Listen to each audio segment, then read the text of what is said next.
How good is Gojo vs Sukuna really? This fight's been going on for a while now and it seems like it's reaching a conclusion, so it's about time we start looking at the fight as a whole now that it's been fleshed out and ask ourselves, how good is it really? Not just in general, but also when compared to some of JJK's other great fights. Now obviously we can't rate it on its conclusion because the fight hasn't ended yet, which is something I want to address later in the video because it's something you should be very aware of. But at least for now we can talk about basically everything else. To do that, I will be listing what I think this fight does very well as some areas where it falls short. To start, I'd like to open by stating the obvious. Clearly, this is a good fight because everyone is watching it. As soon as the Culling Games ended, everyone was already waiting for this fight, and ever since it started, it's all anyone talks about, even if people are focused on it because it's such an important fight. The fact that Akutami has managed to retain that attention proves that clearly they are doing something right. So the question becomes, well, what is it that people like?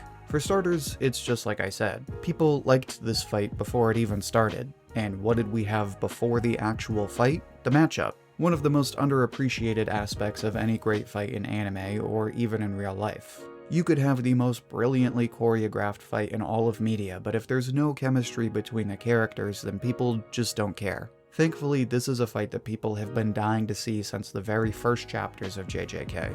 And at this point, the matchup is perfect. I mean, they spell it out for us in canon. It's the King of Curses versus the very best sorcerer. It's the two apex predators of the JJK world fighting it out to see who's the all-time best. It's like getting to watch, I don't know, let's say, the Warriors versus the '92 Chicago Bulls. It's a match out of time to decide the very best of all time. It really doesn't get more hype than that as far as matchups go. Of course, Akutami doesn't stop there. The hype starts with the matchup and continues as we see all of the action in this fight. The intro to this fight is still one of the best in the series. I mean, the two of them literally have this huge standoff in the beginning, just to decide who the challenger would be.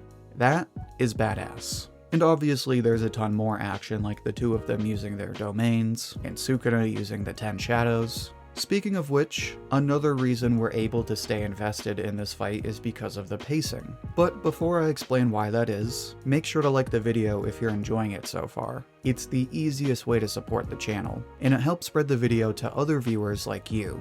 Now, like I was saying, there's a lot of action between the two characters. And it's not the only reason, but part of why the pacing in this fight is so good is because there's a constant back and forth between the characters. So like we just talked about, they have their standoff, and Gojo comes out as the victor. Then after a closer one-on-one, the two characters have a standoff of domains, and Sukuna comes out on top. Now Sukuna has the advantage, and it's Gojo's turn to turn things around. Eventually he does, and then Sukuna has to respond with the 10 shadows, and then it's Gojo's turn again. It's a perfectly balanced match of minds where each character has to respond almost as soon as they gain the advantage over the other character. It's the difference between two gorillas smacking each other over and over again, and two gods playing an intense game of chess. Now, while there is a lot of action in this fight, obviously there's plenty of dialogue as well. And this is the more divisive part of the discussion. Some people might agree when I say that the dialogue in this fight, whether it be from the actual fighters or the people on the sideline, is handled just fine. Other people might disagree, saying there's way too much dialogue and it's a big distraction from the fight. I will admit that is how I used to feel, but that was when I was reading the fight on a weekly basis. When I took the time to go back and read the fight over again all in one go, this problem basically went away. At first it feels like half the fight is just the characters explaining the crap out of the fight. But once you can read it at your own pace, you notice that the dialogue is only dropped in every so often, and there's just enough to offer context to the fight. Which, to be fair, is definitely needed considering there's a lot of high-level stuff going on, so it would be kind of dumb if Akutami just set the two characters off and just looked at us like, alright, good luck figuring it out.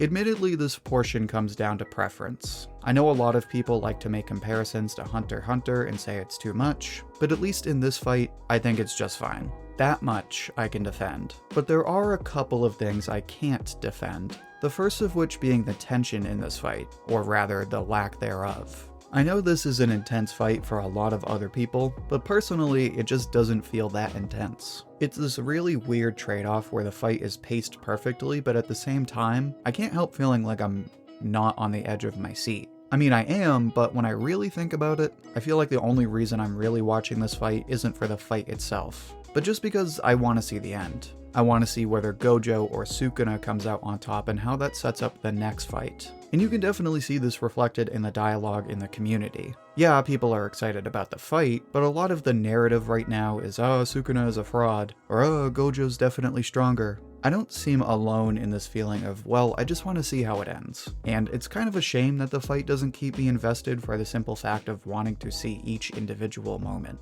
I can't definitively say why this is, but I can say one reason is because of the choreography. For years now, JJK has been praised for its top-tier fight choreography. You can see it in the paneling and the cinematic exchanges between characters. And this fight does start like that. We do get a fistfight between the two characters. But as soon as they start using their domains and all their flashy attacks, there's less of a dynamic exchange and more of a, okay, I'm gonna use my attack and then you're gonna use yours. Which is fine, obviously it works, but when I feel like part of the intensity is gone, I can't help but blame it on the fact that the characters aren't really fighting so much as they are having a turn-based pissing contest. Again, I might be alone in this, but at the very least, the choreography is definitely lacking as compared to other big fights. And speaking of other fights, now I think is a good time to talk about where this fight rates. How does it compare to the other big fights of JJK? Well, we've looked at the pros. There's action, there's a great matchup, the pacing is good, the dialogue is okay,